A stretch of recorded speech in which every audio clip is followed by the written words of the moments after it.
for a long time now, privately and also in open Senate hearings about these kind of groups, white supremacist groups, militia groups that may take up arms.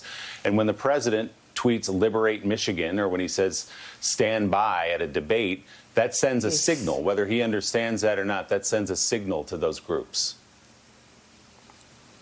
And first, Willie, I think it's important to point out that the president is undermining law and order when he supports these organizations, these groups, these white supremacist groups, these militias, and when he undermines the work of the FBI to confront them.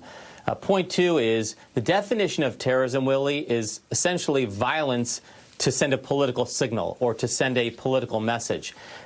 Terrorism, as classically defined, is when an organization tries to use violence to achieve a political outcome. And I think that's exactly what's happening here with these organizations, these groups, these conspiracies in Michigan. Their purpose really was to fracture state government, to ignite a civil war, to take down a sitting governor. And they believed that they had support, I think, from many others in the country, including potentially some in Washington. And final point, Willie, I think it's important to note is that just as this is happening, as Joe tied this all together with respect to the president saying he wanted to jail his opponent and did not commit to a peaceful transfer of power, you've got Republican senators like Mike Lee of Utah, who is tweeting that democracy is not the objective of the United States. And I urge people to go back and look at what he put out yesterday about that.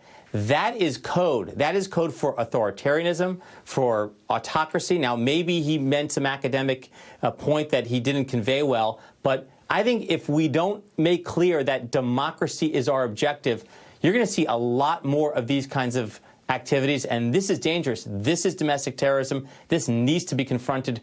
I think, Willie, it's fair to say we're at war with these organizations, and we better act like it.